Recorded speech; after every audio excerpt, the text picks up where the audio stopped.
Já vás vítám a my si ukážeme, jak vyklíčovat pozadí přes Sony Vegas. Takže si na YouTubeko, no, já už jsem hodně dlouho nenahrával, ale jak bych to řekl, no, můj kanál měl naposledy, kolik měl můj kanál? 60 odběratelů, myslím. Ale tenhle má 13, tak jsem si řekl, že na něj zase budu nahrávat. Takže si na YouTubeko, to všichni znáte, adresu, když tak www.youtube.com si napíšeme green screen footage. Tak a něco si tady stáhneme a jak to ještě uděláme? To uděláme třeba, tak si pustíme třeba, no, třeba tady tohle auto, jak nějak jede. Já mám sice něco jiného, ale třeba to.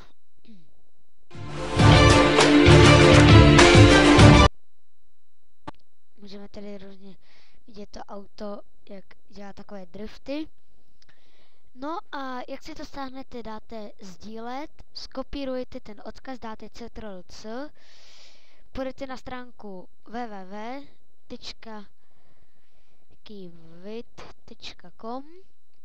kde můžete stavovat různé videa tak. Skopírujete ten odkaz, dáte Ctrl+V, dáte download a tady vám to hned vyjede. Ale vám to nevyjede, protože tady máte beta is off a vy musíte dát on. A teď vám to už vyjelo. A radil bych vám, abyste si to stáhli ve formátu MP4, to 720p. Máme tady ještě různý výběr. No a my už se vrhneme na to.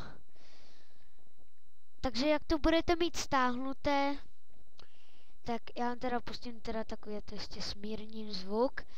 Budete mít tady takový, no takové, vy si stáhnete něco jiného. A pustíme si to.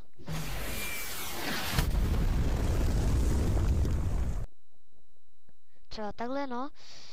Potom potřebujete nějaký ten obrázek, takže prosím chvilku vydržte, nějaký, si to rovnou tam stáhnu, obrázky, to nic nemám. Počkejte chvilku, prosím. Počkej, nějaký obrázek, dokumenty. Fuj, no, dokumenty. Tady dáme. Tak, a tady se najdeme nějaký obrázek, sice k tomu moc nebude pasovat, ale aspoň nějak tak. Tak jsou třeba to Baby 2, co to je? Tak takový dinosaurus. Radil bych vám, abyste si to dali takhle. A teď, když si to pustíme, tak to ještě musím dát takhle. Tak a ten klip trochu s dalším. Aby to bylo všechno stejné. Tak. Možná vám to už vyklíčuje to černé, ale to nevadí, stejně se budeme řídit podle toho. Takže si dáte video FX, najdete si tady chroma keyer a tady jestli tu máte třeba modré pozadí, jestli musí mít nějaké zelené, tak by mu to třeba vyklíčovalo to triko, tak se to dělá třeba přes modré, dáte green screen, přetáhnete to na to zelené a už nám to tady vyklíčovalo, sice to moc nepasuje, takže to můžete poupravovat, já si to takhle, tady tohle, jestli chceme vidět ten obraz, no tak to chceme mít vyklíčené, tady je tmavost nebo nějak takhle. Když máte SMAF only, tak to dáte, že to bude bílý, ale my to nechceme, tak když to škrtneme a teď si to můžeme pustit.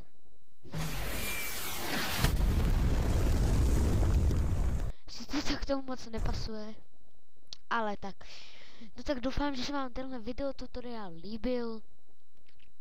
Když tak, pište všechno, co se vám nelíbí, jestli mám zvýšit hlas, což bych taky udělal, ale brzy na viděnou a těším se na vás a mějte Mějte se hezky. Brzy na viděnou.